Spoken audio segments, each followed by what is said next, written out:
Hello friends, welcome to Kishore academy. मैं आज आप लोगों को घन, घनाभ, बेलन, शंकु, गोला इत्यादि का फार्मूला बताने जा रहा हूं। ध्यान से देखिएगा। हमने एक घन लिख लिया है, जो घन जिसको इंग्लिश में क्यूब कहते हैं, जिसमें घन में सतहों की संख्या 6 होती है।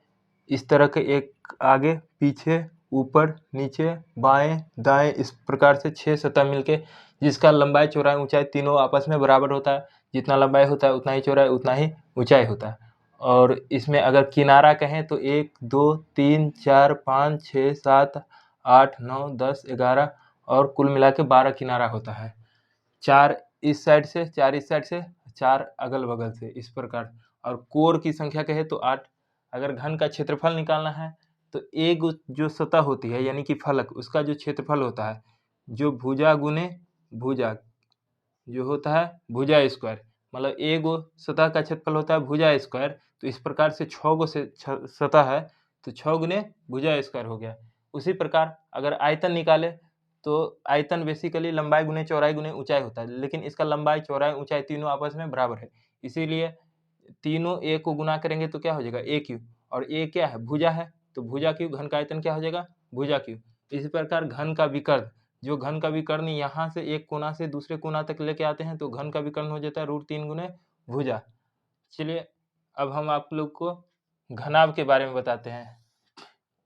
तो ध्यान से देखिएगा। घनाभ, घनाभ का जो कुछ आकृति है तो है होता है जैसे ईंट की आकृति। आप लोगों ने ईंट देखा होगा, तो ईंट इसमें भी 6 सतह होता है, 6 और 12 किनारा होता है और 8 कोण होता है।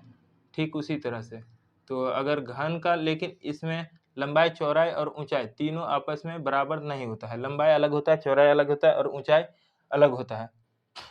इसके लंबाई को इसको L कहें, इसको चौड़ाई को B कहें और ऊंचाई को H कहें। जितना आगे का क्षेत्रफल होगा उतना ही पीछे का, जितना बाएं का उतना ही दाएं का, जितना ऊपर का उतना ही नीचे का क्षेत्रफल होगा। इसीलिए जो घनाभ का क्षेत्रफल होता है, घनाभ का क्षेत्रफल, घनाभ का क्षेत्रफल जो हो जाता है दो होता है, इसीलिए होता है 2 into LB plus BH plus LH। ये घनाभ का क्षेत्रफल। और घनाभ का आयतन, घनाभ का आयतन, आयतन जो होगा लंबाई गुने चौड़ाई गुने ऊंचाई, लंबाई गुने चौड़ाई गुने ऊंचाई। और इसी को लंबाई को L से डिनोट करते हैं, L गुने B गुने H लिख सकते हैं। और घनाभ का विकर्ण, घनाभ का विकर्ण, जो विकर्ण होता है वो √L² जोड़ B² प्लस H²। धन्यवाद। अब हम आपको बेलन के बारे में बता रहे हैं, तो इसको साफ कर लेते हैं।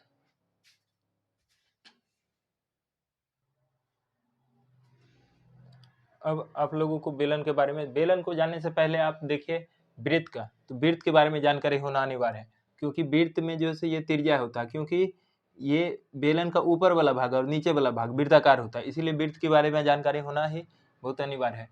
तो वृत्त का जो त्रिज्या होता है और यहाँ से लेके यहाँ तक का जो दूरी होता है उसको कहते हैं परिधि। यानी कि वृत्त का जो परिधि होता है, वृत्त का परिधि, परिधि जो होता है फार्मूला होता है इसका 2πr। और वृत्त का जो क्षेत्रफल होता है, वृत्त का क्षेत्रफल जो होता है πr²। अगर ये वृत्त के बारे में जानकारी है आपको तो ये बेलन के बारे में आसानी से हो जाएगी। जैसे अब बेलन का, बेलन में ये वृत्ताकार भाग नीचे और ऊपर और ये ऊंचाई है, तो बेलन का जो क्षेत्रफल एक होता है वक्र पृष्ठीय क्षेत्रफल, तो बेलन का वक्र पृष्ठीय क्षेत्रफल, वक्र पृष्ठीय क्षेत्रफल जो हो जाता है, जैसे वृत्त का आपने देखा क्या परिधि, परिधि क्या होता है 2πr। इसी में अगर h से, ये h से गुना कर देंगे तो हो जाएगा बेलन का वक्र पृष्ठीय क्षेत्रफल।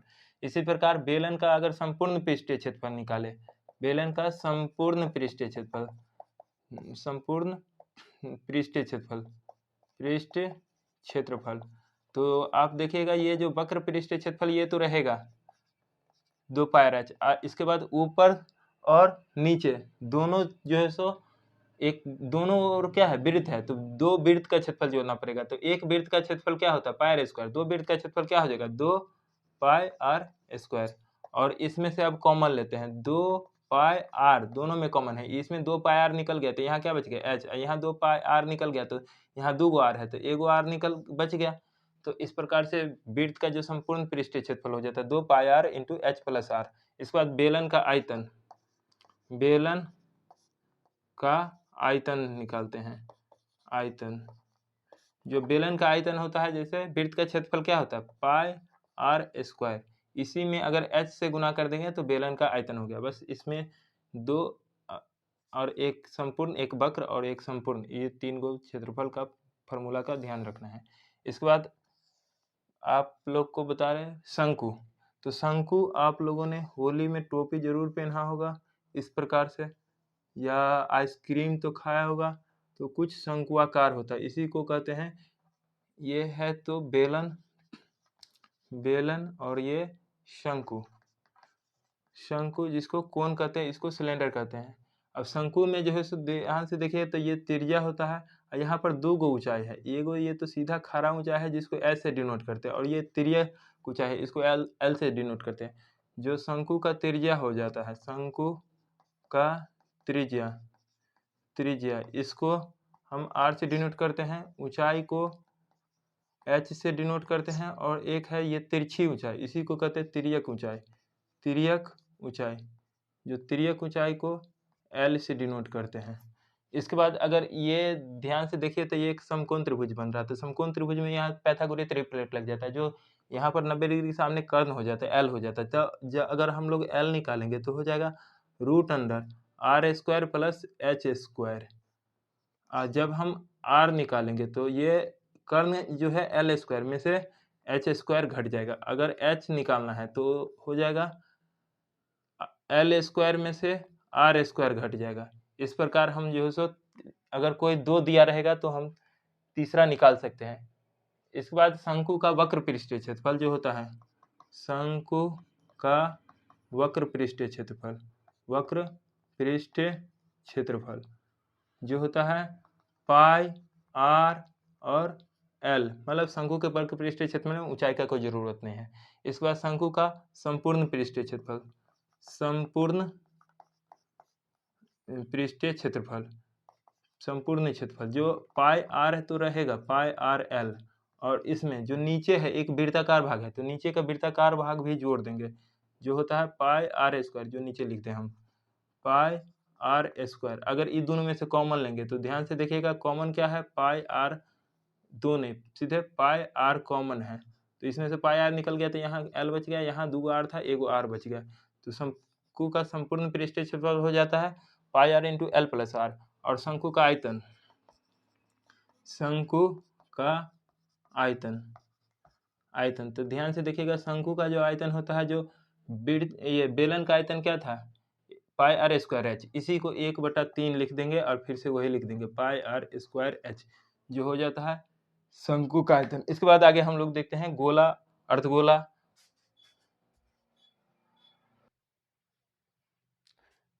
हेलो फ्रेंड्स, तो अब देखिए गोला, जो गोला में सिर्फ त्रिज्या ही होता है, गोला, गोला में सिर्फ एक ही होता है त्रिज्या।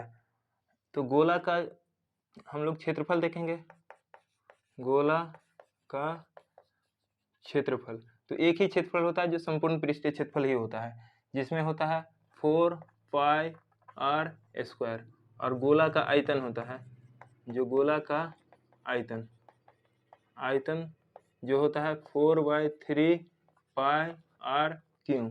बस इसमें दो ही फार्मूला है गोला के लिए। इसी प्रकार आता है अर्धगोला, यह है अर्धगोला।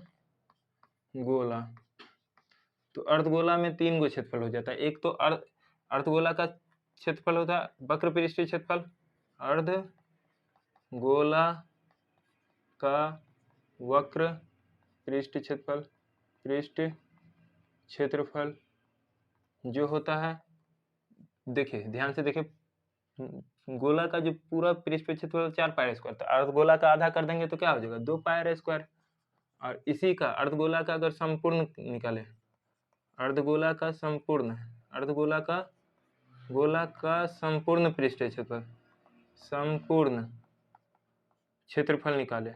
तो ध्यान से देखिए, ये 2 पाई आर स्क्वायर तो ये पीछे नीचे वाला का, ऊपर से एक और जो सो पाई आर स्क्वायर है जो वृत्ताकार भाग है, तो ऊपर वाला एक और पाई आर स्क्वायर जोड़ देंगे। तो इस प्रकार से 2 पाई आर स्क्वायर है, 1 pi r square, 3 pi r square हो जाता है। और अर्धगोला का आयतन, अर्धगोला का आयतन जो होता है, पूरा गोला का आयतन क्या होता है 4/3 पाई आर क्यू। तो आधा गोला का क्या हो जाएगा, आधा कर देंगे तो 4 का आधा कितना हो जाएगा 2, तो 2/3 पाई आर क्यू।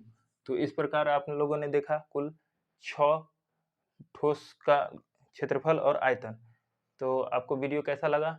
अगर अच्छा लगा तो लाइक कीजिए, सब्सक्राइब कीजिए और शेयर कीजिए। धन्यवाद।